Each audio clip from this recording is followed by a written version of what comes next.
It's just paranoia, the police laughed, until John Lennon showed this tape. 14 seconds. London, a city of millions, where anonymity is a cloak and shadows stretch long under ancient lamplights. But what if, even in that vastness, you felt an unseen gaze upon you? What if the whispers weren't just the wind, but a chilling confirmation of your deepest fears? John Lennon, a man who had lived under the world's spotlight, was about to discover that some shadows follow you home. The year is 1978. London, a city still grappling with economic uncertainty and social unrest, felt like a pressure cooker. The punk rock explosion had ripped through the capital, a raw, defiant scream against the establishment. Yet for John Lennon, the noise was different. It wasn't the roar of a crowd, but a persistent, an unsettling hum beneath the surface of his life.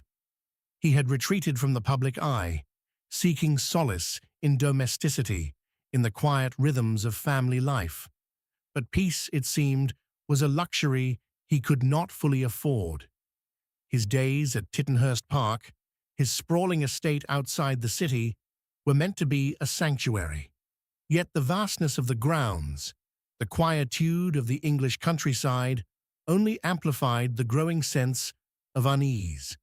He'd walk the perimeter, his eyes scanning the tree line, the distant roads, a feeling of being watched clinging to him like the morning mist.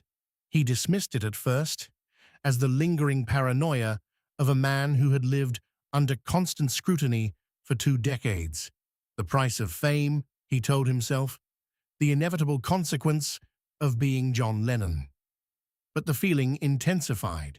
A car, always the same model, parked suspiciously far down the lane. A figure, too still, too observant, in the distance.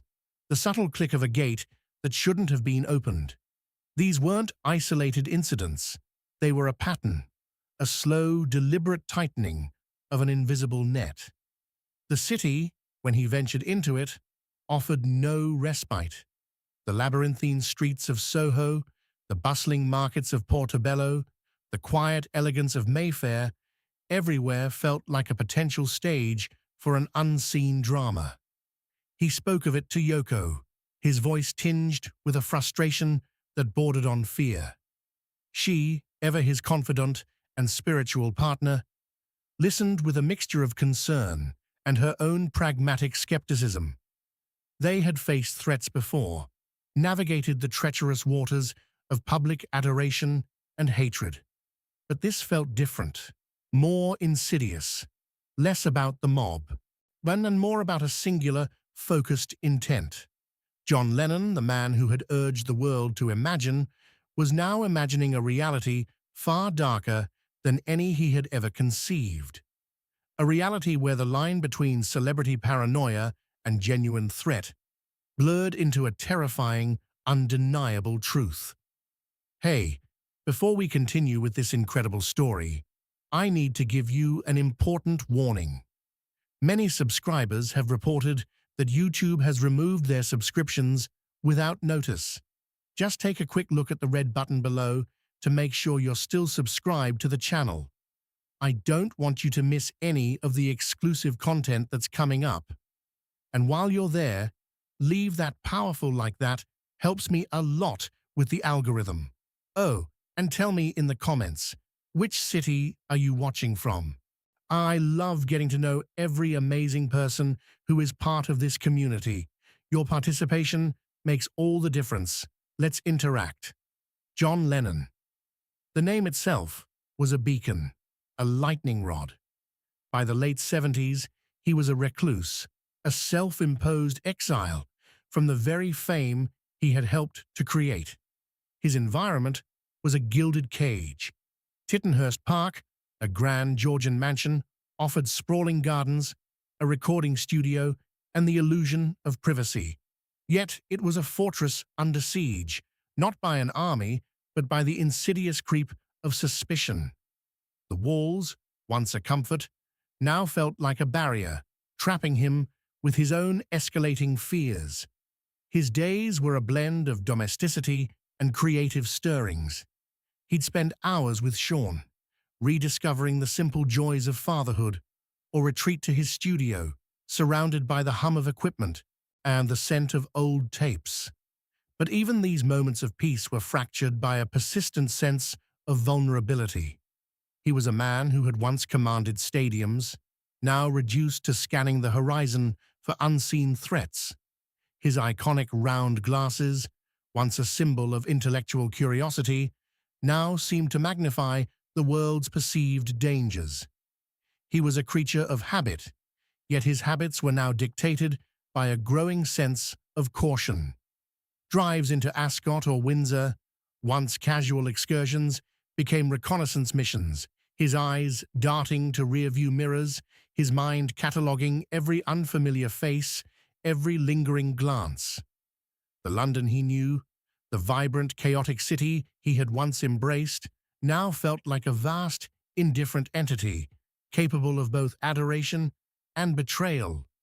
His relationship with Yoko, always intense, now bore the strain of his escalating anxiety.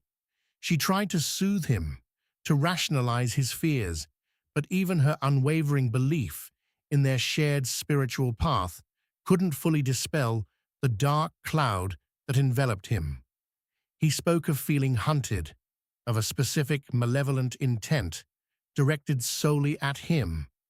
It wasn't just the general madness of the world, it was personal. He was a man who had always sought truth, but now the truth he was uncovering was terrifying. He was trapped, not by physical bars, but by the invisible threads of celebrity, paranoia, and a growing, chilling certainty that someone, somewhere, was watching, waiting. The first hint wasn't a visual, but an auditory phantom, a faint, almost imperceptible anomaly on one of his many home recordings. John, meticulous in his craft, often left his tape recorders running, not capturing snippets of conversations, musical ideas, the ambient sounds of his life. One evening, reviewing a tape from a casual afternoon in the garden, a moment of domestic bliss with Sean. He heard it. It was barely there, a ghost in the machine. A brief, distorted fragment of human speech buried beneath the chirping of birds and Sean's laughter. He rewound, played it again, adjusting the volume, straining to hear. It was only 14 seconds long, a fleeting intrusion. But those 14 seconds were enough to send a cold spike of dread through him.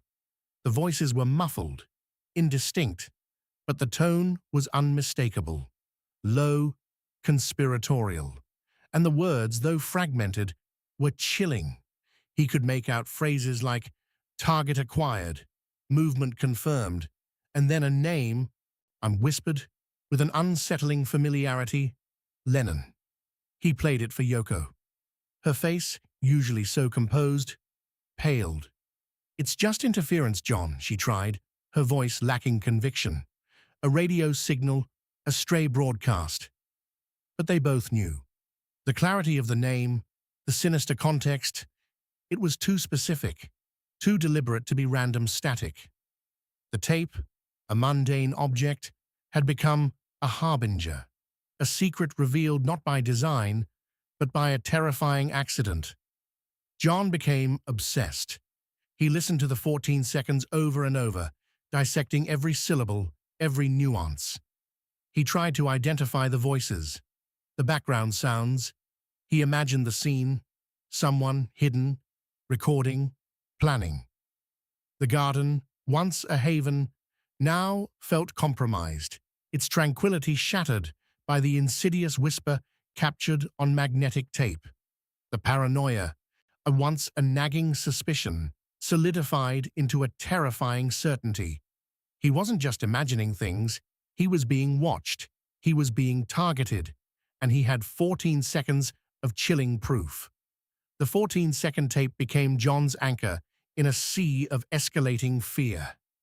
It was tangible proof, a chilling artifact that validated his deepest anxieties. He carried it with him, a constant heavy presence in his pocket, a secret he couldn't share with just anyone. The world, once a stage, now felt like a hostile environment. Every stranger a potential threat, every shadow a hiding place. His behavior grew erratic. He installed more security cameras, hired additional guards, turning Tittenhurst Park into a veritable fortress. But even within its walls, he felt exposed. He started checking his phone for taps, his mail for tampering. He'd stare out of windows for hours, his gaze fixed on the distant road, convinced he would see the same car, the same figure, lurking. The lyrics he wrote during this period were darker, more introspective, infused with a sense of impending doom. He spoke of unseen enemies, of the fragility of peace, of the constant struggle against forces beyond one's control. His music, once a clarion call for unity, now echoed with the isolated cry of a man under siege. He finally decided to take the tape to the London Metropolitan Police. He walked into the station, a global icon reduced to a man pleading for help, clutching a small cassette. The officers, initially starstruck, then quickly dismissive, listened to his story with thinly veiled skepticism. "Mr. Lennon," one detective said, a patronizing smile playing on his lips. "Yes, with all due respect, this sounds like a case of celebrity paranoia. You're a famous man. You attract all sorts." They listened to the tape. The 14 seconds played out in the sterile police station, the muffled voices, the whispered name. The detectives exchanged glances. "It's very faint, Mr. Lennon," another officer chimed in. "Could be anything. Radio interference, a prank. We get these sorts of things all the time with public figures." They laughed. A polite, professional, yet utterly dismissive laugh. "It's just paranoia," they concluded, handing the tape back to him, a gesture of polite dismissal. John left the station, the weight of their disbelief heavier than any threat. The walls were closing in, and the very authorities meant to protect him had turned their backs, leaving him alone with his terrifying truth. The police's dismissal was a crushing blow, leaving John isolated and vulnerable. The laughter of the detectives echoed in his mind, a cruel counterpoint to the chilling whispers on the tape. He was on his own.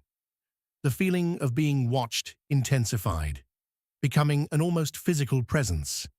Every creak of the floorboards, every rustle in the garden, every unfamiliar face in the rare times he ventured out, became a confirmation of the unseen threat. One night, a storm raged over London. Rain lashed against the windows of Tittenhurst Park, and the wind howled like a banshee. John, unable to sleep, was in his studio, the 14-second tape playing on a loop, its distorted voices amplified by the storm's fury. He was desperate, frantic, searching for any detail he might have missed, any clue that would force the world to believe him. Suddenly, and the lights flickered, then died. The entire estate plunged into darkness, save for the emergency lights that cast long, dancing shadows. The tape machine, however, continued to play, powered by its own battery, the chilling whispers now the only sound in the oppressive silence. John froze. He wasn't alone. He felt it. A presence. Not just the storm, not just his paranoia. Something real. He grabbed a heavy object, his heart pounding against his ribs. He moved through the darkened studio, his senses heightened, every nerve screaming. He heard a faint sound, a scuff, from the far end of the room, near the large window overlooking the garden. He held his breath, straining to see through the gloom. Then, a flash. Not of lightning, but a brief, intense beam of light from outside the window, illuminating a figure, cloaked in shadow, eye peering in. The face was obscured, but the intent was clear, menacing. And in that same instant, the tape, still playing, seemed to synchronize with the moment. The muffled voices on the recording, clearer now in the absolute silence, spoke a single, chilling phrase. "Time to move," John screamed, a raw, primal sound that tore through the storm. He lunged towards the window, but the figure vanished, swallowed by the raging night. The lights flickered back on, bathing the studio in a harsh, artificial glow. The tape continued its loop, the 14 seconds of terror playing on. John stood there trembling, the heavy object still clutched in his hand. It wasn't paranoia. It was real, and he had just faced the darkest, most decisive moment of his life, a desperate plea for help, swallowed by the indifferent night. The encounter in the studio shattered any remaining doubt. John was no longer just paranoid, he was a man who had stared into the face of his fear. The next morning, with the storm having passed, leaving behind a world washed clean but still heavy with dread, he returned to the police station. This time, his demeanor was different, no longer pleading, but resolute. He recounted the events of the night, the figure at the window, the chilling synchronization with the tape. The detectives, initially still skeptical, saw the raw terror in his eyes, the undeniable conviction in his voice. He played the tape again, but this time he had done something different. He had painstakingly isolated the 14 seconds, using his studio equipment, cleaning the audio, amplifying the whispers. The muffled voices were still distorted, but now, with the background noise stripped away, the words were clearer, more distinct. Target acquired, movement confirmed, and then, unmistakably, the name. Lennon. And then, the final, terrifying phrase, now undeniably audible, "Time to move." The laughter died in the police station. The patronizing smiles vanished. The officers listened, their faces grim, their skepticism replaced by a dawning horror. The tape, once dismissed as a figment of a celebrity's overactive imagination, was now undeniable evidence. The 14 seconds, once a whisper, were now a scream. A full investigation was launched. The estate was scoured, the security footage reviewed, the surrounding areas canvassed. The police, now fully engaged, began to take John's fears seriously, and the transformation was stark, from a man ridiculed for his paranoia to a victim whose life was genuinely under threat. The world, once dismissive, was forced to confront the chilling reality that even icons could be vulnerable, that the shadows of fame could conceal genuine danger. John, though still deeply shaken, felt a strange sense of vindication. The truth, however terrifying, had finally been unveiled. The investigation that followed was intense, a whirlwind of interviews, surveillance, and forensic analysis. The police, now convinced, worked tirelessly, piecing together fragments of information, tracing leads that stretched far beyond the quiet lanes of Tittenhurst Park. The figure at the window remained elusive, a ghost in the storm. But the tape, that chilling 14-second fragment, became the cornerstone of their efforts. The identity of the individuals on the tape and their motives remained shrouded in mystery for a time. Was it a disgruntled former employee, a deranged fan, a shadowy organization? The possibilities were endless, each more unsettling than the last. John, though now under constant police protection, found little true peace. The experience had irrevocably altered him. The world, once a place of possibility, now felt inherently dangerous, its beauty marred by the lurking threat of unseen malevolence. He continued to make music, but his lyrics carried a new depth, a profound understanding of vulnerability and the fragility of life. The experience had stripped away any remaining illusions of invincibility, leaving him with a raw, unvarnished perspective on existence. He cherished his family more fiercely, found solace in the mundane, the understanding that true peace was not the absence of threat, but the ability to find joy amidst its shadow. The case, though it eventually yielded some answers, never fully unraveled the entire conspiracy. Some threads remained loose, some questions unanswered, leaving a lingering sense of unease. The tape, that chilling 14-second recording, became a legend, a whispered tale among those who knew the true story, a testament to the dark underbelly of fame. John Lennon, the man who had faced down the skepticism of the authorities and the terror of an unseen enemy, emerged from the ordeal changed. He had seen the darkness, heard its whisper, and lived to tell the tale. But the echo of those 14 seconds, the memory of the police's dismissive laughter, and the chilling reality of the figure in the storm would forever remain. It serves as a stark reminder. What if the greatest dangers aren't the ones we see, but the ones we're told are just in our heads until it's too late?